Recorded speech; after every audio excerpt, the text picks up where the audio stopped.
How are you, student? Now we proceeding the exercise 4.1 of chapter quadratic equation. Exercise 4.1 and class 10. Question number 2, part number first. Second question हमारा represent the following situation in the form of quadratic equation. जो ये हमें दिया गया है इनको quadratic equation की form में रिप्रेजेंट करना है. फर्स्ट क्वेश्चन है the area of a rectangular plot is 528 metre square. एक रेक्टेंगुलर प्लॉट है उसका एरिया दिया गया है 528 metre square. The length of the plot in metre. जो प्लॉट की लेंथ है वो मीटर में दी गई है. Is 1 more than twice its breadth. उसकी ब्रेथ के ट्विस्ट से 1 ज़्यादा. We need to find the length and breadth of the plot. हमें प्लॉट की लेंथ और ब्रेथ निकालनी है. तो प्लॉट की लेंथ और ब्रेथ निकालेंगे. Question number 2 part number first. Okay, question number 2 part number first. Statement को देखें. The length of the plot is 1 more than twice its breadth. तो हम जूम करके चलते हैं, लेट करके चलते हैं ब्रेथ को. Let the breadth, let the breadth of the rectangle equal to x meter. So the length of the rectangular plot है. ये क्या है? ब्रेथ कहा गया है कि 1 more than twist its breadth. Breadth का ट्विस्ट डबल और उसे 1 ज़्यादा. Twist means 2x 1 more plus 1. ये हमारा क्या है? Length. Are you know the student about the area of the rectangle? According to the question क्या कहते हैं कि उसका एरिया length multiply breadth equal to area होता है. लेंथ क्या है? 2x plus 1. ब्रेथ है x. यहाँ पे रखिए या यहाँ पे रखिए. Length multiply breath. अगर ये प्रोसेस हम करते हैं तो एरिया 528 मीटर स्क्वायर आता है. 528 मीटर स्क्वायर आते हैं. तो मल्टीप्लाई कीजिए अंदर. 2x स्क्वायर प्लस x 528 को इधर लेके आए. 528 इक्वल टू 0. इसको हटा दें. अब ये हमारा क्वाड्रेटिक इक्वेशन है. क्वाड्रेटिक इक्वेशन है हमारी. जो क्वाड्रेटिक इक्वेशन है वो होती है ax square plus bx plus c equal to 0. अब हम इसके फैक्टर फाइंड आउट करेंगे. फैक्टर निकालने हैं. जब हम फैक्टर निकालते हैं तो क्या करते हैं? a और c को मल्टीप्लाई करते हैं पहले. a और c, यहाँ पे a क्या है हमारा 2 और c क्या है हमारा 528. तो 2 मल्टीप्लाई 528 इक्वल टू 2 8 जा 2 2 जा और 2 5 जा 10. 1056 आते हैं. मल्टीप्लीकेशन 1056 आना चाहिए. और because the c is negative. जो c है हमारा क्वाड्रेटिक इक्वेशन में वो नेगेटिव है. अगर c नेगेटिव है तो b जो होते हैं वो दोनों का डिफरेंस होते हैं. जो आप इसके फैक्टर फाइंड आउट करोगे ना, उनका डिफरेंस क्या आएगा, 1। समझ आया?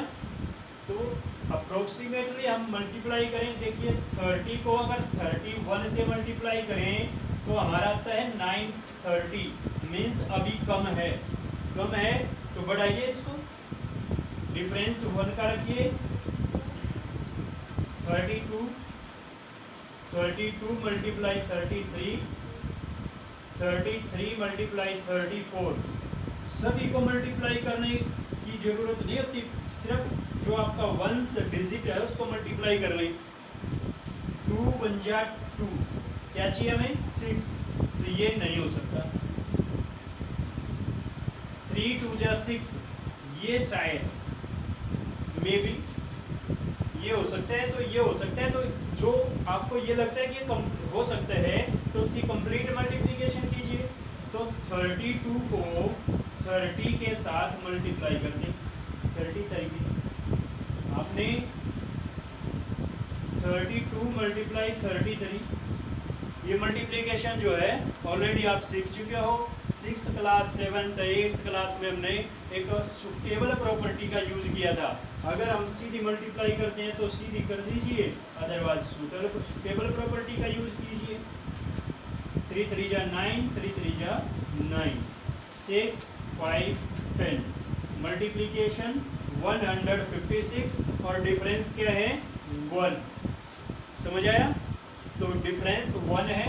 अब बात आती है जो b है वो पॉजिटिव है, b क्या है हमारा, पॉजिटिव है, तो बड़े वाला पॉजिटिव होगा, छोटे वाला नेगेटिव। तो हम करेंगे 2x² minus 32x plus 33x minus 528 equal to 0। Factor किसके किए हैं, b के, तो ये हमारे फैक्टर के। इसमें से कॉमन 2 से ये भी डिवाइड होता है और ये भी डिवाइड होता है, तो 2x कॉमन आता है हमारा।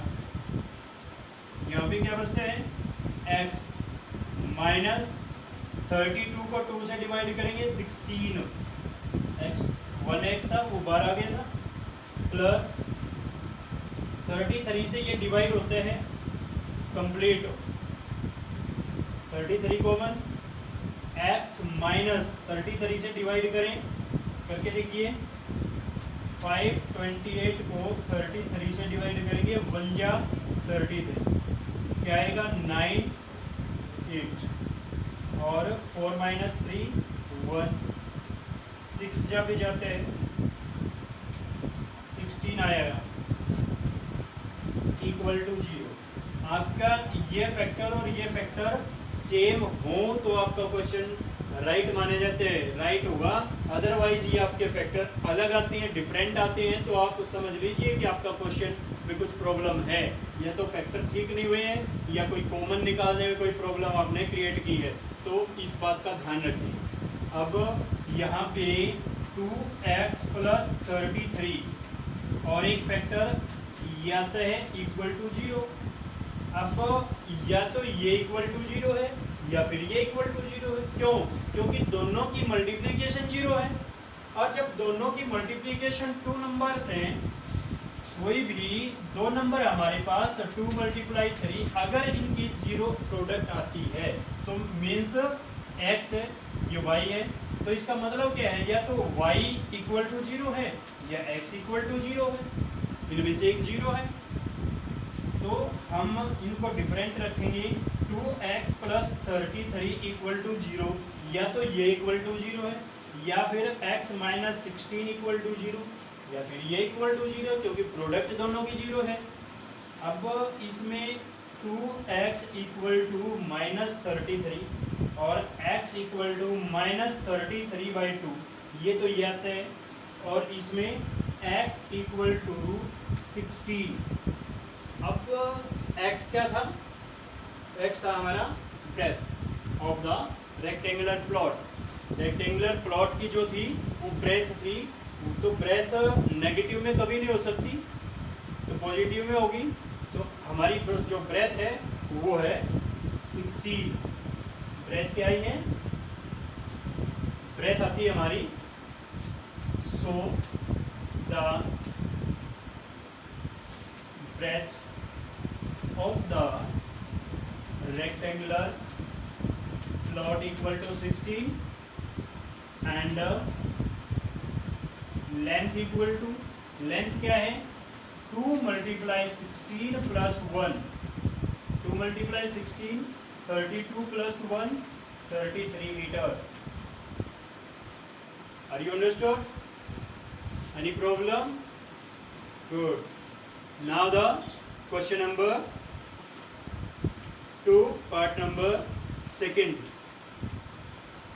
पार्ट नंबर सेकंड की स्टेटमेंट स्टडी करेंगे. क्या कहता है?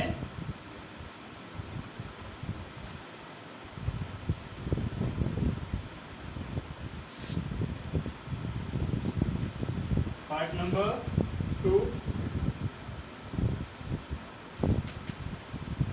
स्टेटमेंट कहा गया है कि the product of to consecutive positive integer is 306. दो आपके लगातार पॉजिटिव इंटीजर हैं, उनकी जो प्रोडक्ट है वो 306 से है. We need to find the integer. हमें इंटीजर निकालने हैं. तो क्वेश्चन नंबर 2, पार्ट नंबर 2. अब पॉजिटिव इंटीजर हैं, कंसेक्यूटिव लगातार हैं, एक के बाद एक. जैसे 33 के बाद 34 आते हैं, ये लगातार हैं, इनके बीच में कोई भी डिफरेंस नहीं है. तो इस तरह से कोई भी दो इंटीजर हमें दिए गए हैं, तो मान के चलते हैं let x be the first positive integer. z से डिनोट करते हैं इंटीजर को. तो x कोई भी पहला पॉजिटिव इंटीजर है. और नेक्स्ट क्या हो गया? So the next positive integer is. अब मैंने आपको बताया कि 33 के बाद 34 आते हैं, 33 के बाद 34 मीन्स 33 प्लस 1. जो प्रीवियस है उसमें 1 ऐड करने के बाद नेक्स्ट बनते हैं.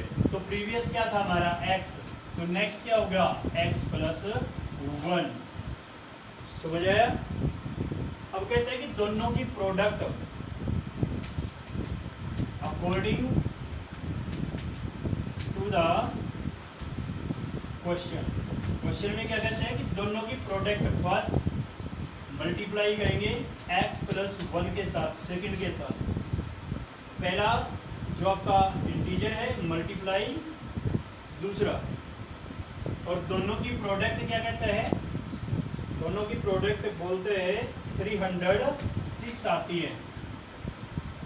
तो मल्टीप्लाई करेंगे हम x स्क्वायर प्लस x 306 को इधर लेके आए minus 306 equal to 0. Any problem? Good. अब इसमें a क्या है? 1 है, तो c 306 सीधा सा है 306 मल्टीप्लीकेशन. क्योंकि जो c है हमारा कांस्टेंट वैल्यू है वो नेगेटिव है. और जब मैंने आपको बताया था जब कांस्टेंट वैल्यू नेगेटिव है तो ये जो b होता है या जो आपके इसके फैक्टर होंगे मल्टीप्लिकेशन के, उनका डिफरेंस होगा वो. तो ये जो 306 है इसके जो फैक्टर हैं उनका डिफरेंस 1 कंपलसरी है. डिफरेंस 1 कंपलसरी है. तो कीजिए फैक्टर. अगर मैं 15 को 16 के साथ मल्टीप्लाई करता हूँ तो क्या आएगा? ये फॉर एग्जाम्पल के लिए है, एग्जाम्पल के लिए ये कोई प्रोडक्ट मैं आपको बता नहीं रहा हूँ कि यील्ड की होगी. तो कैसे फाइंड आउट करते हैं वो बताता हूँ. 15 6 जा 90, 15 1 जा 15, ये तो कम है. तो कम है तो इसको इंक्रीज करना पड़ेगा दोनों को. ये 16 मल्टीप्लाई 17, 17 मल्टीप्लाई 18, 18 मल्टीप्लाई 19, 19 मल्टीप्लाई 20. इनमें से कोई भी हो सकता है या आगे भी जाना पड़ सकता है. तो कीजिए अब लास्ट में क्या आएगा, वंस प्लेस पे 6, तो 7 6 जा 42, ये नहीं हो सकता हमारा, ये हो सकता है क्योंकि 8 7 जा 56, समझ आई बात, 6 आएगा। और जिसकी वंस डिजिट मैच करती है उसको कंप्लीट मल्टीप्लाई करके देख लें, 17 की और 18 की मल्टीप्लीकेशन 306 आती है, करके देख लेना। तो हमारे फैक्टर एक्स स्क्वायर, अब डी क्या है, पॉजिटिव, तो ग्रेटर पॉजिटिव होगा, क्योंकि डिफरेंस है तो एक पॉजिटिव एक नेगेटिव लेना पड़ेगा। 17x minus 306 equal to 0। इसमें से कॉमन क्या निकलता, पहले दोनों में से x, पहले दोनों में से x कॉमन निकलते हैं, अंदर क्या बचता है, x स्क्वायर था, वन टाइम हमने कॉमन निकाला है तो अंदर वन टाइम बचता है, प्लस 18 1 जा 18, x बाहर आ गया है, माइनस 17 मल्टीप्लाई, अब कॉमन निकल रहा है तो x, और माइनस कॉमन निकाला हमने, माइनस कॉमन निकालते हैं तो अंदर वाला साइन चेंज हो जाता है, प्लस डिवाइड करेंगे 18 आता है इक्वल टू 0। हमारे जो फैक्टर हैं x माइनस 17 और x प्लस 18 इक्वल टू 0। अब या तो x माइनस 17 इक्वल टू 0 है, या फिर x प्लस 18 इक्वल टू 0 है। क्यों? क्योंकि दोनों की प्रोडक्ट 0 है, तो x क्या है हमारा, x इक्वल टू 17 पॉजिटिव और x इक्वल टू माइनस 18। बात किसकी करता था, पॉजिटिव इंटीजर की बात करते हैं, पॉजिटिव इंटीजर की बात करता तो नेगेटिव तो हो नहीं सकता, तो हमारा फर्स्ट पॉजिटिव इंटीजर क्या आया है, 17, पहला पॉजिटिव इंटीजर क्या आया है, 17, तो hence the first positive integer equal to 17 and the next equal to 17 plus 1 18, ये हमारे दोनों इंटीजर आते हैं। So student, I hope that you are understood very well the question number 2, part number 1st and 2nd. Thank you for watching.